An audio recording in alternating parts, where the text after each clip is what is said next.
യുദ്ധത്തിൻ്റെ ഒരു അപ്കമിങ് എപ്പിസോഡിലേക്ക് എല്ലാവർക്കും സ്വാഗതം. വിക്രം ശ്രീനി സാറിൻ്റെ വീട്ടിലേക്ക് ചെല്ലുകയാണ്. എന്തിനാ സാറേ എന്നോട് പെട്ടെന്ന് ഇങ്ങോട്ട് വരാൻ പറഞ്ഞത്? അപ്പോൾ ശ്രീനി സാറ് പറയുന്നുണ്ട്, അതെ വിക്രം, മാർക്കറ്റിൽ നിന്ന് കിട്ടുന്ന വരുമാനം കുറവാണ്. അവർക്ക് ആർക്കും എന്നെ ഒരു പേടിയില്ലാത്തതുപോലെ. നീ ചെന്ന് അവരുടെ മായിട്ട് ഒന്ന് സംസാരിച്ച് ഒക്കെ ഒന്ന് ശരിയാക്ക്. പഴയതുപോലെ വരുമാനം അത്ര കിട്ടുന്നില്ല എന്നിങ്ങനെ പറയാം കേട്ടോ. അപ്പോൾ വിക്രം ഒപ്പമുള്ളവരോട് ചോദിക്കുന്നുണ്ട്, അതെ എങ്ങനെയൊക്കെ കാര്യങ്ങൾ, എത്ര പേരുണ്ട് അവിടെ, എത്ര ഷോപ്പുണ്ട് എന്നൊക്കെ ചോദിക്കുകയാണ്. അപ്പോൾ ഒപ്പം അവർ പറയുന്നുണ്ട്, അതെ ഒരു 10-18 പേരുണ്ട്, അവർക്കാണ് അത്ര ഭയമില്ലാത്തത്. അത് വിക്രം ജയിലിൽ പോയതിന് ശേഷമാണ് ഇങ്ങനെ തുടങ്ങിയതെന്ന് പറയാണ്. ഓക്കെ ശരിയാക്കാം, ഞാൻ പോയി സംസാരിച്ചോളാം എന്ന് പറഞ്ഞുകൊണ്ട് വിക്രം അവിടെ നിന്ന് പോവുകയാണ്. പിന്നീട് വിക്രം വർക്ക്ഷോപ്പിൽ ഇരിക്കുന്നതാണ് കാണിക്കുന്നത്. അല്ല ഞാനേ മാർക്കറ്റിലൊന്ന് പോയിട്ട് വന്നതാണ്. അല്ല അപ്പോഴേക്കും ഈ രാജേട്ടനെ ഇങ്ങോട്ടൊക്കെ പോയത് എന്ന് ചോദിക്കുകയാണ്. അപ്പോൾ അനിയൻകുട്ടൻ പറയുന്നുണ്ട്, അതെ ഇന്നലെ രാത്രി നമ്മുടെ രാജേട്ടൻ അടിച്ച് പൂസായിട്ടേ ഇവിടെ കിടന്നു, വീട്ടിൽ പോയില്ല.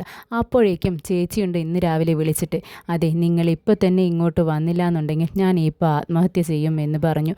അപ്പോൾ രാജേട്ടൻ പേടിച്ചുകൊണ്ട് വീട്ടിലേക്ക് പോയിരിക്കുകയാണെന്ന് പറയാണ്. ഇത് കേൾക്കുന്ന വിക്രം പറയുന്നുണ്ട്, ഇത് തന്നെ ഞാൻ പറഞ്ഞത്, വിവാഹം കഴിക്കാൻ പാടില്ല, വിവാഹം കഴിച്ചാലേ കാല് കെട്ടിയിട്ടതുപോലെ എങ്ങോട്ടും പോകാനും പറ്റത്തില്ല. ഇത് തന്നെയാണ് ഞാൻ പറഞ്ഞതെന്ന് പറയാം കേട്ടോ. അപ്പോഴേക്കും നമ്മുടെ രാധയുടെ അച്ഛൻ അങ്ങോട്ട് വരികയാണ്. എക്സ്ക്യൂസ് മീ, എന്താ നിങ്ങൾ സംസാരിച്ചുകൊണ്ടിരിക്കുന്നത്? അതെ എനിക്ക് നിങ്ങളോടൊരു കാര്യം പറയാനുണ്ടെന്നൊക്കെ പറഞ്ഞ് വരുന്നുണ്ട് കേട്ടോ.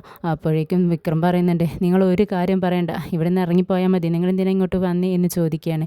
അപ്പോൾ അച്ഛൻ പറയുന്നുണ്ട്, അതെ എനിക്ക് നിൻ്റെ അടുത്താണ് സംസാരിക്കേണ്ടത്.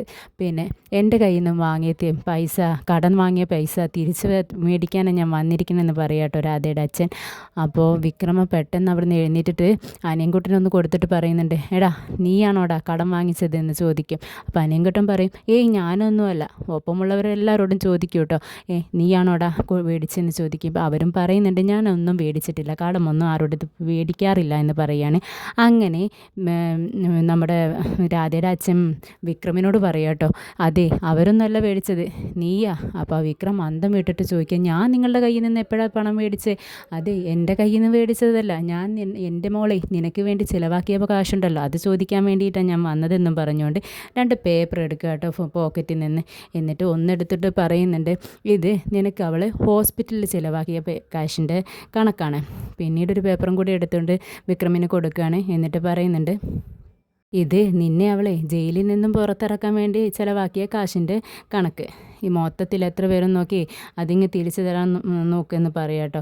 അപ്പോഴാണ് വിക്രമിന് കാര്യം മനസ്സിലായത്. എന്നിട്ട് പറയുന്നുണ്ട്, ശരി എനിക്ക് ചിലവാക്കിയ കാശ് കൊടുക്കാൻ എനിക്കറിയാം, ഞാൻ രാധയല്ലേ ചിലവാക്കിയത്, ഞാൻ രാധയുടെ കയ്യിൽ കൊടുത്തോളാം, നിങ്ങളിപ്പോൾ പോവെന്ന് പറയാണ്. അപ്പോൾ അച്ഛൻ പറയുന്നുണ്ട്, അതെ പോവാനൊന്നും പറ്റത്തില്ല, എൻ്റെ മകള് കഷ്ടപ്പെട്ട് നിനക്ക് ചിലവഴിച്ച കാശാണിത്, അവളുടെ കയ്യിൽ കൊടുക്കണമെന്നോ? അവളുടെ അച്ഛനാണ് ഞാൻ, എൻ്റെ കയ്യിൽ തന്നാലും മതി, നീ വേഗം വിക്രം കളിക്കാതെ കാശെടുക്കുക എന്ന് പറയുകയാണ്. വിക്രം എന്ത് പറഞ്ഞിട്ടും അദ്ദേഹം അവിടെ നിന്ന് പോകാൻ സമ്മതിക്കുന്നില്ല. അപ്പോൾ വിക്രം ഒരു ഐഡിയ എടുക്കുക കേട്ടോ.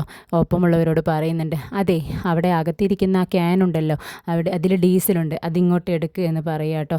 അപ്പോൾ അനിയൻകുട്ടൻ പറയുന്നുണ്ട്, അതെ വിക്രം ഡീസലില്ല പെട്രോളാണെന്ന് പറയാണ്. പെട്രോളെങ്കിൽ പെട്രോൾ ഏതാണെങ്കിൽ എടുത്തോടാ എന്ന് പറയാണ്. അപ്പോഴേക്കും രാധയുടെ അച്ഛൻ അവിടെ ഇരിക്കുക കേട്ടോ, ക്യാഷ് കിട്ടിയിട്ടേ ഞാൻ ഇവിടുന്ന് പോവുള്ളൂ എന്നും പറഞ്ഞുകൊണ്ട്.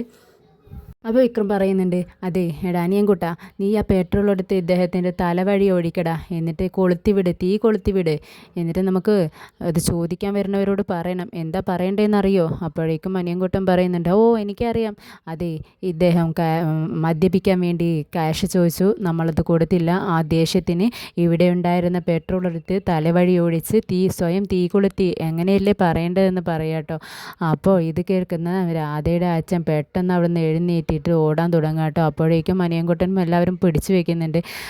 ഇപ്പോൾ പറയും, അതെ നിങ്ങളെ വിടാൻ ഞങ്ങൾ തീരുമാനിച്ചിട്ടില്ല. വിക്രം പറയാട്ടോ, ഞങ്ങൾ വിടാൻ തീരുമാനിച്ചിട്ടില്ല, ഇപ്പോൾ നിങ്ങൾ വെറുതെ വിട്ടാലേ വീണ്ടും ഇതുപോലെ വന്നിട്ട് ഞങ്ങൾ പൈസ തരാനുണ്ടെന്നും പറഞ്ഞ് ഞങ്ങൾ ശല്യം ചെയ്യത്തില്ലേ, അതുകൊണ്ട് നിങ്ങളങ്ങനെ പോവണ്ട, ഞങ്ങൾ പറഞ്ഞതുപോലെ ചെയ്യുമെന്ന് പറയാണ്.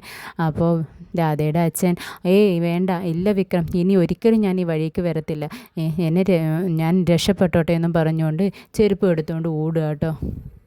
എടി വിക്രം, ഞാൻ എന്തായാലും രാധയുടെ അടുത്ത് ഒന്ന് പോയി സംസാരിക്കട്ടെ. അവൾക്ക് ഞാൻ ക്യാഷ് കൊടുക്കാനുള്ളതല്ലേ. ഇപ്പോൾ അവളുടെ അച്ഛൻ വന്നു, കുറച്ച് കഴിഞ്ഞാലേ അവൾ തന്നെ ഇങ്ങോട്ട് വരും. അതിനുള്ളൊരു അവസരം ഞാൻ ഉണ്ടാക്കി കൊടുക്കുന്നില്ല. കൊടുക്കാനുള്ള ക്യാഷ് ഞാൻ അവൾക്ക് കൊടുത്തിട്ട് വരാമെന്നും പറഞ്ഞുകൊണ്ട് പോവുകയാണ്. അങ്ങനെ രാധയെ ഓട്ടോയിൽ ചെന്നിട്ട് കാണുക കേട്ടോ. ഓട്ടോ സ്റ്റാൻഡിൽ ചെന്നിട്ട് രാധയെ കാണുന്നുണ്ട്. കണ്ട ഉടനെ രാധ മൈൻഡ് ചെയ്യാതെ അങ്ങനെ നിൽക്കുക കേട്ടോ. അപ്പോൾ വിക്രം പറയുന്നുണ്ട്, രാധേ നിനക്ക് ഞാൻ കുറച്ച് ക്യാഷ് തരാനല്ലേ, അത് തരാൻ വേണ്ടിയിട്ട് വന്നതാണെന്ന് പറയുകയാണ്. അപ്പോൾ രാധ പറയുന്നുണ്ട്, ഞാൻ നിനക്ക് കാശൊന്നും തന്നിട്ടില്ലല്ലോ, പിന്നെന്താ നീ ഇങ്ങനെ പറയുന്നതെന്ന് ചോദിക്കുകയാണ്. അപ്പോൾ വിക്രം പറയുന്നുണ്ട്, അതെ, ഹോസ്പിറ്റലിലും എന്നെ ജയിലിൽ നിന്ന് ഇറക്കാനും വേണ്ടി എനിക്ക് ചിലവാക്കിയ കാശല്ലേ, അത് തരാൻ വേണ്ടിയിട്ടാണെന്ന് പറയുകയാണ്. അപ്പോൾ നമ്മൾ രാധ പറയുന്നുണ്ട്, അതെ, അത് ഞാൻ എൻ്റെ പുരുഷന് വേണ്ടിയിട്ട് ചിലവാക്കിയ കാശാണ്, അത് എനിക്ക് തിരിച്ച് കിട്ടാൻ വേണ്ടി ഞാൻ ചിലവാക്കിയതല്ല എന്ന് പറയുകയാണ്. അപ്പോൾ വിക്രമിന് ദേഷ്യം വരുന്നുണ്ട് കേട്ടോ. അതെ, ഞാൻ നിൻ്റെ കഴുത്തിൽ താലി കെട്ടിയ പുരുഷനൊന്നും അല്ലല്ലോ ഇങ്ങനെ അധികാരത്തോടെ നിനക്ക് പറയാൻ വേണ്ടി. എനിക്ക് ആരും അങ്ങനെ ഓസാരമായിട്ട് പൈസ ഒന്നും തരേണ്ടത് ആവശ്യമില്ല.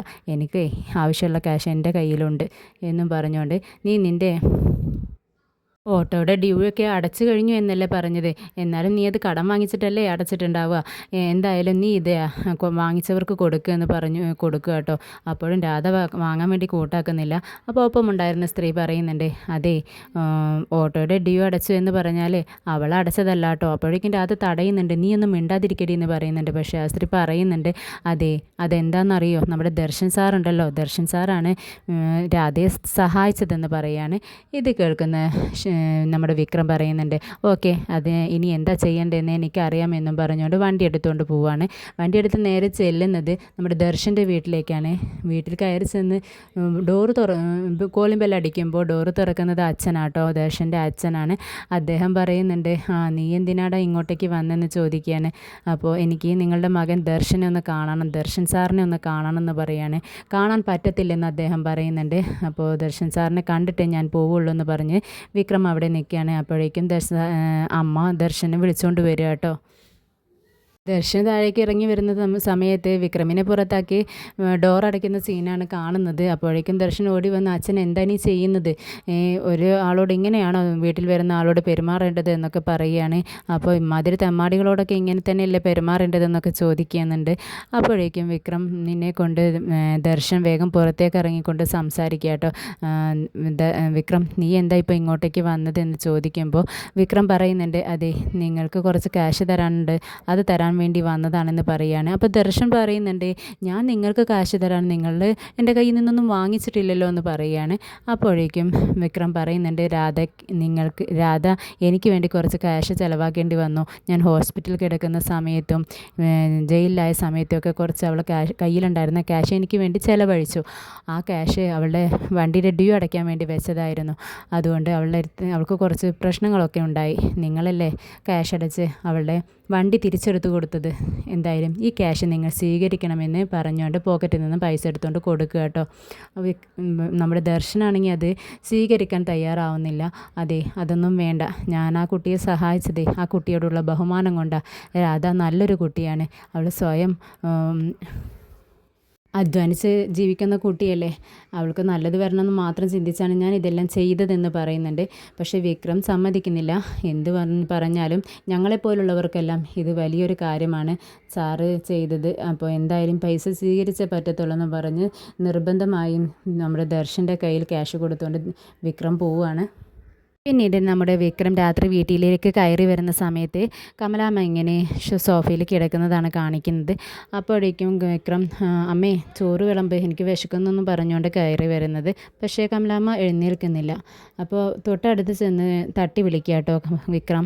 അമ്മ എന്താ ഇങ്ങനെ കിടക്കുന്നതെന്ന് ചോദിക്കാൻ ഞെട്ടിക്കൊണ്ട് കമലാമ്മ എഴുന്നേറ്റ് പറയുന്നുണ്ട്, അതെ, എനിക്ക് ചെറിയതൊരു മയക്കം വന്നതാണ്, നീ ചോറ് കഴിച്ചോ എന്ന് ചോദിക്കുക കേട്ടോ. അപ്പോൾ വിക്രമിന് മനസ്സിലായി അമ്മയ്ക്ക് എന്തോ കുഴപ്പമുണ്ടെന്ന്. വിക്രം പറയുന്നുണ്ട്, എനിക്ക് ചോറ് വേണമെന്ന് അമ്മയോട് ഞാൻ പറഞ്ഞത് അമ്മ കേട്ടില്ലേ എന്ന് പറയുകയാണ്. അപ്പോഴേക്കും കമലാമ്മ പറയുന്നുണ്ട്, അതെ, എനിക്ക് എന്തോ ഒരു ചെറിയ തലകറക്കം പോലെ ഇങ്ങനെ പറയാം കേട്ടോ. അപ്പോഴേക്കും മാഷ് അങ്ങോട്ടേക്ക് വന്നിട്ട് ചോദിക്കുന്നുണ്ട്, നീ എന്താ പ്രഷറിൻ്റെ ഗുളിക കഴിച്ചില്ലേ കമലമ്മയെന്ന് ചോദിക്കുകയാണ്.